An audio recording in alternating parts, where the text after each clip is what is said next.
अस्सलाम वालेकुम नाज़रीन, आपका मेज़बान यासिर शामी आपकी खिदमत में हाजिर है और आप देख रहे हैं डेली पाकिस्तान। आज मैं जिस शख्सियत के साथ मौजूद हूँ ये हैं डॉक्टर सुमेरा भट्टी साहिबा, जो कि क्लिनिकल साइकोलॉजिस्ट हैं, जिसको उर्दू में माहिर नफ्सियात कहा जाता है। ये the new life rehab centre है, जहाँ पर वो तमाम लोग जो नशे की लानत में मुब्तला हो जाते हैं और जिसकी वजह से पूरी फैमिलीज डिस्टर्ब रहती हैं उन लोगों की वजह से, ये उन लोगों का यहाँ पर बड़े एहसन तरीके से इलाज करती हैं। इनसे गुफ्तगू करते हैं और इनसे पूछते हैं कि कोई भी शख्स वो नशे की हालत में जब होता है और उसको पता नहीं होता कि उसकी जिंदगी तबाह हो रही है, दीमक की तरह कोई चीज अंदर ही अंदर उसको चाटे जा रही है और उसको खत्म किए जा रही है, तो ये किस तरीके से उसको जज करते हैं, किस तरीके से ये असेसमेंट करते हैं कि ये मरीज इस स्टेज पर है और इसको इस स्टेज से कैसे बाहर निकाला जा सकता है। मुझे बताइएगा आपके पास किस तरह के पेशेंट्स आते हैं और फिर आप उनकी असेसमेंट कैसे करते हैं, जज कैसे करते हैं कि ये शख्स जो मेरे सामने बैठा है ये नशे की कौन सी स्टेज पर है, और अगर मैं इससे कोई क्यूरीज करूंगी तो ये कुछ झूठ भी बोल सकता है, सच भी बोल सकता है। हमारे पास जो पेशेंट्स आते हैं वो डिफरेंट ड्रग्स के साथ आते हैं, मतलब बहुत सारे डिफरेंट ड्रग्स के वो एडिक्ट्स होते हैं, जिसमें आइस है, हेरोइन है, हैश है and a lot of drugs. अब उसमें सिवियरिटी का लेवल डिफरेंट होता है इनका, कुछ जो है वो यूजर होते हैं, कुछ अब्यूजर होते हैं और कुछ जो है वो डिपेंडेंट होते हैं। हमारे पास जो पेशेंट्स आते हैं वो जो डिपेंडेंसी जिनकी हो चुकी होती है वो वाले आते हैं। आपके पास अब तक जितने केसेस आए हैं उसमें पाकिस्तान में जो यूथ है वो किन नशों की तरफ ज्यादा माइल हो रही है? अभी हमारे पास जो केसेस आ रहे हैं स्पेशली यूथ जो टीनेज से ज्यादा हैं या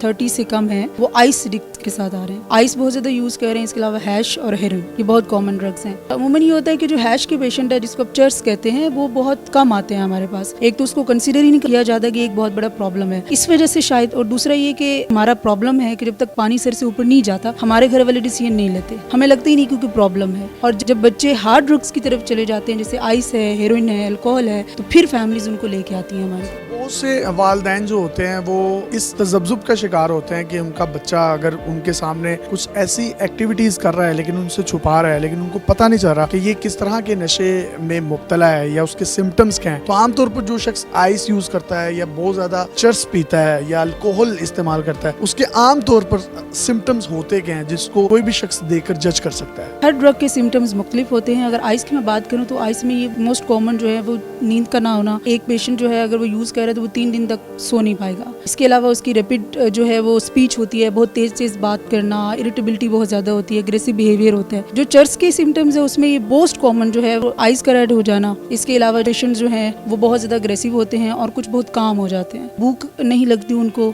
स्लीप डिस्टर्ब हो जाती है। और तीसरी जो अल्कोहल की आप बात करें तो अल्कोहल में भी आइस जो है उनका रेड हो जाना, इसके अलावा उनकी कोऑर्डिनेशन खराब हो जाती है। और एक बहुत जो कॉमन सिम्टम है वो ये कि ऐसे पेशेंट जब अल्कोहल यूज कर रहे होते हैं तो वो पास्ट की बहुत ज्यादा बातें कर रहे होते हैं और बहुत ज्यादा इस तरह की चीजें कर रहे होते हैं, वो बहुत ऑकवर्ड लग रही होती है फैमिली को। तो फैमिली के लिए उनको असेस करना बहुत इजी होता है। इन तमाम सिम्टम्स में से निकल कैसे सकता है वो पेशेंट या वो जो एडिक्टिव पर्सन है? वो निकलना तो चाह रहा होता है लेकिन शायद उसमें वो विल पावर उतनी नहीं रहती या इतनी उसमें हिम्मत नहीं रहती, तो उसके लिए वो जो लोग इस वीडियो को देख रहे हैं उनको कोई पैगाम देना चाहें? ऐसे ही है कि एडिक्शन हम कहते ही तब हैं जब एक पर्सन बहुत दफा ट्राई करता है कि मैं ड्रग्स छोड़ दूं लेकिन वो नहीं छोड़ पाता, उसकी विल पावर खत्म हो चुकी होती है, उसका कंट्रोल पुअर हो चुका होता है। वहाँ फैमिली का रोल बहुत इंपॉर्टेंट है कि आप उसको मोटिवेट करें। अगर आप पेशेंट पे बहुत ज्यादा छोड़ेंगे तो वो डिसीजन टेकिंग नहीं कर पाएगा, वो अब फैसला नहीं कर पाएगा, बिकॉज फैसला करने की सलाहियत खत्म हो जाती है। उसके लिए कि आप माहिर नफ्सियात आपकी हेल्प कर सकते हैं, फैमिली को गाइड कर सकते हैं कि आपने अपने बच्चों को किस तरीके से एग्री करना, किस तरीके से मोटिवेट कर रहे हैं ताकि वो ट्रीटमेंट की तरफ आए। उसके लिए मुख्तलिफ मोटिवेशनल थेरेपीज हैं वो इंट्रोड्यूस हो चुकी हैं, हम फैमिली को गाइड करते हैं और फैमिली फिर अपने बच्चे को जो है वो कन्फ्रंट करती है या मोटिवेट करती है।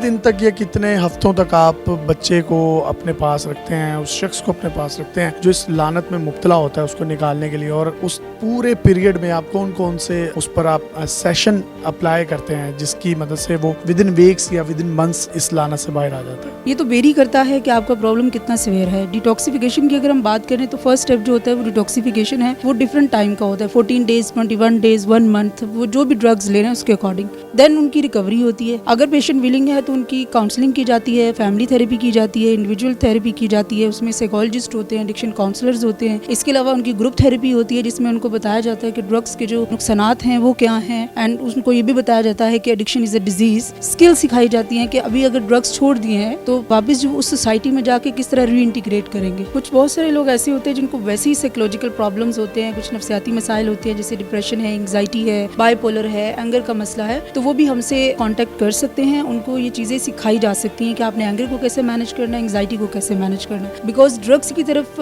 जो जाने वाली वजूहात हैं उसमें बहुत बड़ी वजूहात जो है वो नफ्सियाती मसाइल हैं. इसके अलावा कॉन्फ्लिक्ट्स भी होते हैं, कुछ बिहेवियरल इश्यूज़ भी होते हैं. देखा गया है कि इन पेशेंट्स का रेशो ज़्यादा होता है और ये ज़्यादा वल्नरेबल होते हैं कि ड्रग्स एडिक्शन की तरफ जा सके. तो अगर इस तरह के प्रॉब्लम्स जो हैं तो आप जो है वो ऑनलाइन सेशंस भी ले सकते हैं और यहाँ विजिट भी कर सकते हैं. आप लोगों के पास ज़्यादातर मेल हजरात ही आते हैं या फीमेल्स भी आती हैं, उन लोगों का भी आप इलाज करते हैं? हमारे पास फीमेल आती हैं लेकिन उनका रेशो बहुत कम है. अगर देखा जाए तो यूएन की रिपोर्ट के अकॉर्डिंग 7.6 मिलियन जो लोग हैं पाकिस्तान में वो ड्रग्स यूज़ करते हैं या एडिक्ट हैं और उसमें 22% जो है फीमेल है. तो वैसे इनका रेशो कम है. इसी तरह बहुत सारे फीमेल जो ट्रीटमेंट की तरफ आते हैं उनका रेशो भी कम है. उसकी बड़ी रीज़न ये हो सकती है कि फीमेल को लेके बहुत ज़्यादा स्टिग्मेटाइजेशन है हमारी कंट्री में. यहाँ बहुत अजीब समझा जाता है कि ट्रीटमेंट की तरफ जाना, लोग क्या कहेंगे, इस तरह की चीज़ें. तो उनको मैं ये कहना चाहूँगी कि यहाँ कॉन्फिडेंशियलिटी को मेनटेन किया जाता है, प्राइवेसी का ख्याल रखा जाता है. ऐसा ना हो कि वो लोग महरूम रह जाएं इस चीज़ से, ट्रीटमेंट से. कोई पैगाम देना चाहें आखिर में हमारी ऑडियंस को तो आप दे सकती हैं. मैं ये कहना चाहूँगी कि ड्रग्स जो है उसका ट्रीटमेंट पॉसिबल है. ये एक बहुत पेचीदा अमल है. तो मैं ये कहूँगी पेरेंट्स से कि वो कोशिश करें कि वो अर्ली साइन एंड सिम्टम्स जब उनको समझ आना शुरू हो जाते हैं वहीं पे ही जो है वो प्रोफेशनल से मिले. और बाकी जो यूथ है उनसे ये कहना चाहूँगी कि सबसे बेहतरीन चीज़ ये है कि आप नशे से दूर ही रहें तो बेहतर है. इन्होंने बड़ा खूबसूरत पैगाम दिया, यूथ के लिए पैगाम है. और जब यही यूथ पाकिस्तान की तरक्की में अहम किरदार अदा करेगी, हेल्दी एक्टिविटीज़ करेगी और हमारे ग्राउंड्स, हमारे पार्क्स, हमारे प्ले ग्राउंड्स एरिया जब आबाद होंगे तो हॉस्पिटल और ये जो नफ्सियात के इदारे हैं ये वीरान हो जाएंगे. और यही इन लोगों का मिशन भी है. अगर आपके माइंड में किसी भी किस्म की कोई क्यूरी है, आपका कोई रिश्तेदार अजीज, आपका प्यारा इस लानत में मुब्तला है और आप चाहते हैं कि वो विद इन वीक्स इस लानत से बाहर आए, तो the new life rehab centre Islamabad में बखूबी बड़े एहसन तरीके से काम सर अंजाम दे रहा है, जिसमें डॉक्टर साहिबा जो हैं ना सिर्फ खुद काउंसलिंग करती हैं बल्कि इनके साथ साथ इनके पास बहुत ज़बरदस्त हाईली क्वालिफाइड स्टाफ भी है जो कि इनकी मुआवनत करता है. अपने मेज़बान यासिर शामी को इजाज़त दीजिए और देखते रहिए डेली पाकिस्तान. अल्लाह हाफ़िज़.